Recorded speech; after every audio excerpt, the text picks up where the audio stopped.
It's time to go around the entire NFL and dip into some gridiron gravy. Yep.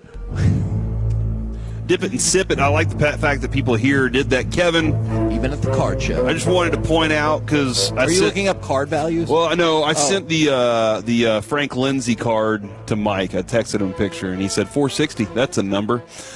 He was like, "Oh, Frankie," but that made me go, "Okay, well, how many did he give up to Henry Aaron?" Okay. And then it got me to a website where I'm looking at all the people who gave up home runs to Henry Aaron. Oh, my gosh. Who do you think gave up the most home runs to Henry Aaron? Then I know you're like, come on, dude. How am I supposed to know all the pitchers of the 70s? Because it's not cool if I say Mike Bassett. I know. I'm just kidding. Because Mike was not there, yeah.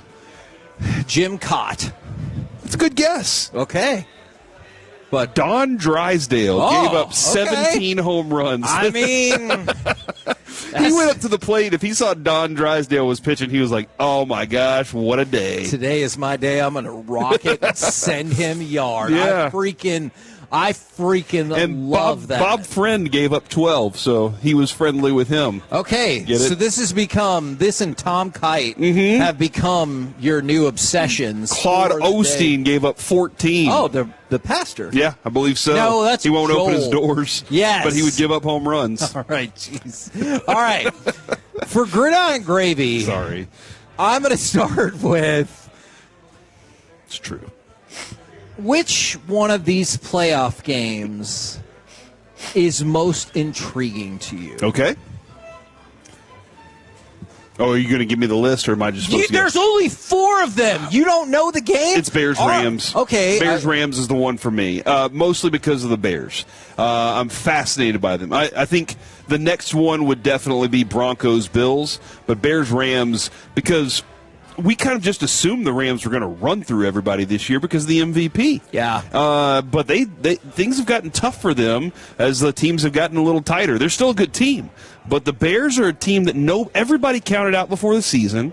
Throughout the season, everybody kept saying this isn't real. And then here we are in the playoffs after they did what they did in the fourth quarter against the Packers. And I'm like, man, the Rams better be prepared for something like that. So this could be a fun game. I heard somebody do one of the sports minutes, and they said that it's going to crush the Rams and Matt Stafford in the 2-degree weather. Oh, yeah. And I was like, didn't Matt Stafford play in all this back in the day, though? Like, he knows what it's like to play in cold, but does he remember what it's like to play in the cold because he's been in L.A. so long?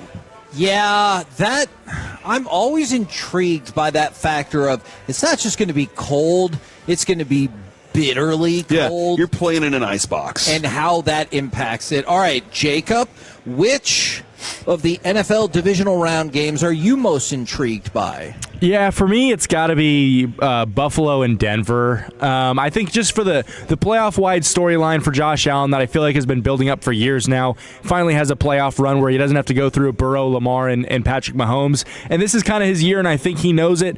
I've also talked a lot of smack about the Broncos and how I don't really believe in them, and I think Bo Nix is a system quarterback who's going to lose you a game when it comes to a big game moment. So we're going to see if this defense with the Broncos is for real, which I think it is, and see how many plays Josh Allen can make to try and beat that team. But, yeah, this is the one I got circled. Yeah, Kevin, I think those are the 2 most fun games to be involved with this weekend. Nothing against the Niners, Seahawks. We'll get to those, I'm sure, in just a moment. Can I tell you mine then? Nothing against the Texans and Patriots. But so, hold on. Are you saying then that now that Sam Darnold might not be playing? He's playing. I don't know, this oblique injury, Kevin. We got to find out which oblique it is, because for a thrower, is it the oblique underneath your arm that's the most important, or is it the pull side? So yes, Kevin, please tell us. I am most intrigued by the Patriots and the Texans. Why? I've thought a lot about this, and I'll tell you why. No, you haven't. Yes, I have. You probably have. Oh, yes, I have. I am prepared to make this proclamation before the game begins. The Houston Texans are a good football team. That means for the first time in 3 months, the New England Patriots are going to attempt to be a good football team. Now, they couldn't do it against the Bills. The Chargers are not a good team. where the Texans have they won 10 in a row? They have been on a roll, and I realize people have questions about their offense. Their defense is unbelievable. But, yeah, man, Jacob, when you said you have doubts about Denver, I have doubts about New England. I'm not saying that Drake May isn't going to be a huge, ginormous star eventually, but they have one of the weakest schedules for a playoff team in modern NFL history, and I don't still think they've played a whole bunch of teams, and so that's the game. I want to see if Houston takes them down. This defense paired up. Now, here's the thing. I think that the defenses match up nicely here. Yeah, their defense is good, too. The offenses don't. Stroud just looked so...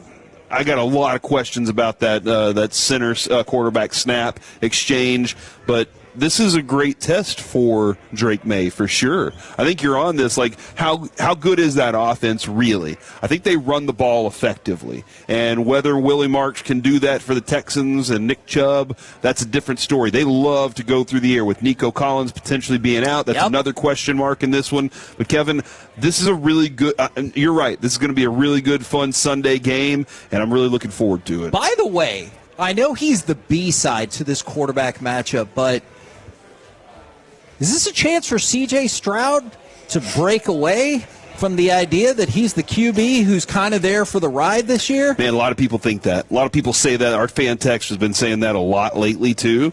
And, Kevin, his rookie year, he looked like the one driving everybody around. Yes. And then the last year, you were like, okay, let's go ahead. And everybody, my friend, big Texans fan, he was like, look, this is all about how bad our offensive line is.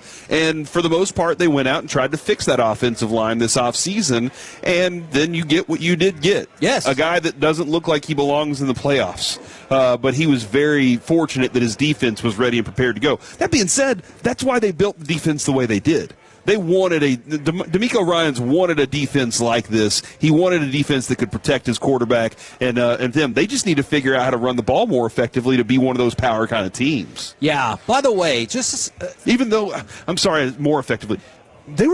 Marks had a pretty damn good game. Yeah. He had a really good game against Pittsburgh the other night. And look, you made reference to Sam Darnold. They do expect him to play in that game, but obviously that would be a big deal if he didn't.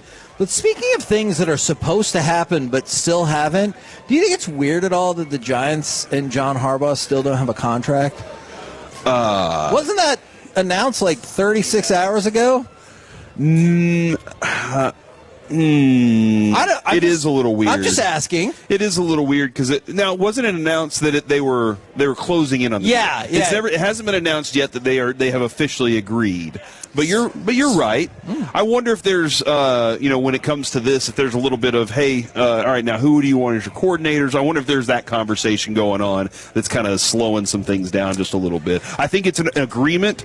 And we'll be there in New York here in just a little bit to ink this, guys, but I got to make sure I get my guys together. By the way, and with the idea that John Harbaugh is going to the Giants, because I know the Titans were interested in him, they have their interview scheduled with Mike McCarthy coming up in the next couple of days, so just keep an eye out on that. Stephen Jones said they're making good progress in the D.C. search. The thing that I thought was fun about that is he goes, we'll interview as many people as it takes, half a dozen, 10, a dozen. And I'm like, don't you already have like 8 or 9 interviews set up that we're aware of? Yeah. So it'll be more. You should have just left out half a dozen already. Yeah. But he limited it to 12, huh?